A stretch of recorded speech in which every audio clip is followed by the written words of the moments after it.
Ivy? Oh, Sam.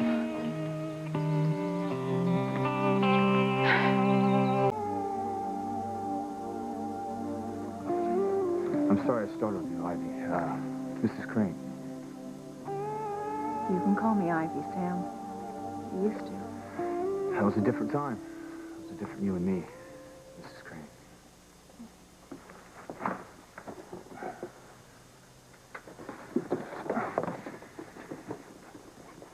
Thank you. You're welcome.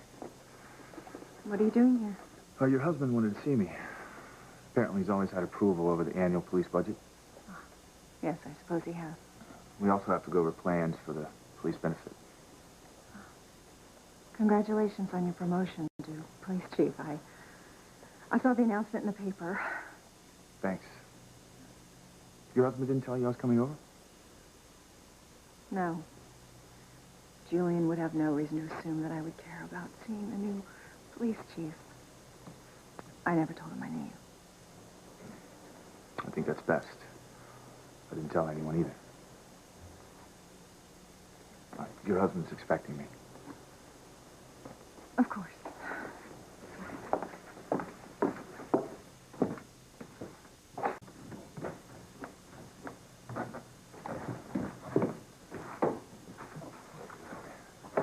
Sam Bennett. Mr. Crane. No, please. Julian, there's no need for us to stand on formality. Come here.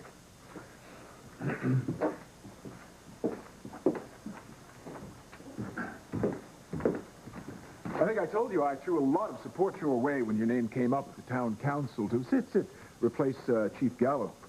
So you said.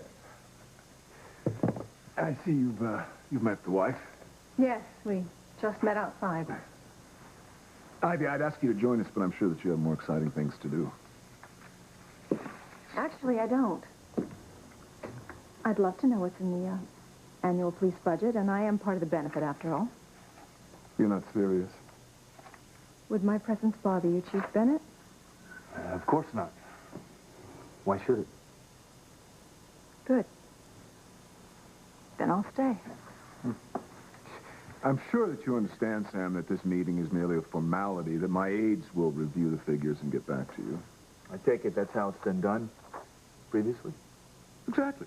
Well, I see no need to change a system that's always worked well for the town of Harmony. And your family. Yeah, that goes without saying. And as far as the benefit, the Crane family will sponsor it again this year as they have in the past. I've got no problem with that. Oh, good. So, why don't you just give me the budget for my office, and we can call it an early night. I'm sorry, Julian, but this year the police department wants some changes.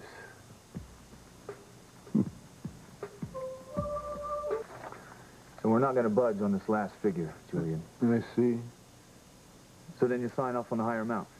You drive a hard bargain, Chief Bennett. Only when I know I'm right.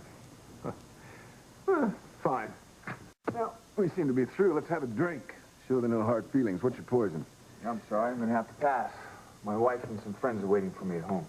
Ah, yes, your wife. Grace. Well, Grace, of course. You know, as the police chief's wife, I assume that she'll be co-chairing the benefit, unless, of course, your wife is unwilling to take on responsibility of such magnitude. Then you don't know my wife. She's never too busy to take on another worthy cause. Oh, how admirable. Grace throws her whole heart and soul, whatever she cares about. I think she's involved in 10 local charities, not to mention running her own shop, our home, and taking care of our beautiful children. My word, a real superwoman. She's an extraordinary woman, and I can't imagine my life without her. You're a very lucky man. Wouldn't you say, Ivy? Yes. She sounds like an amazing woman. You see, Ivy's always the other co-chair of benefit, but she's never been really very hands-on. I see. Well, I see we covered everything. Good day, Mrs. Crane. Goodbye, Chief Bennett. I'll see you out there. Oh, not a problem. I can see myself out. Take care.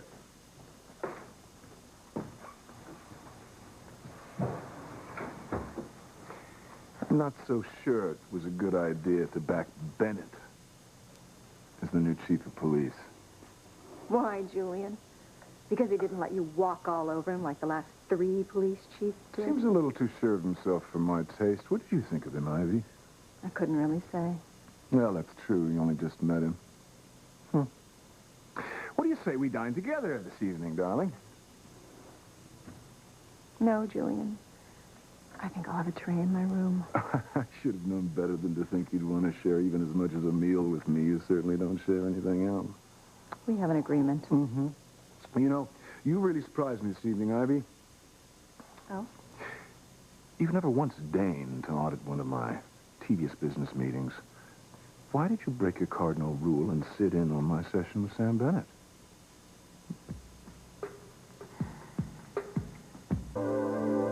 You've never taken the least bit of interest in the police benefit. Why on earth do you suddenly want to attend? I've already said, Julian. It's a Crane-sponsored event.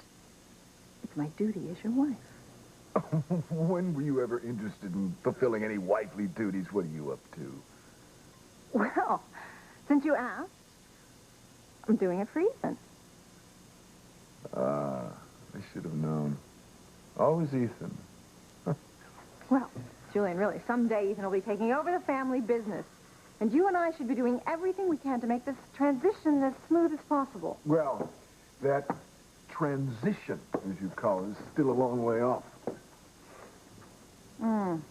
It's never too early to start helping your eldest son. Yes, and your favorite child, Ivy. I'm just pointing out, Julian, that Ethan's future in Harmony will be cemented if you and I, go out with some of the officials and their wives, have relationships with them. It wouldn't do for Ethan to have enemies.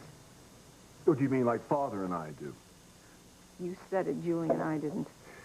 Well, Ivy, I've always known that you do almost anything for your beloved firstborn son, but mingling with the town lackeys like Sam Bennett and his wife, that's what I call maternal devotion.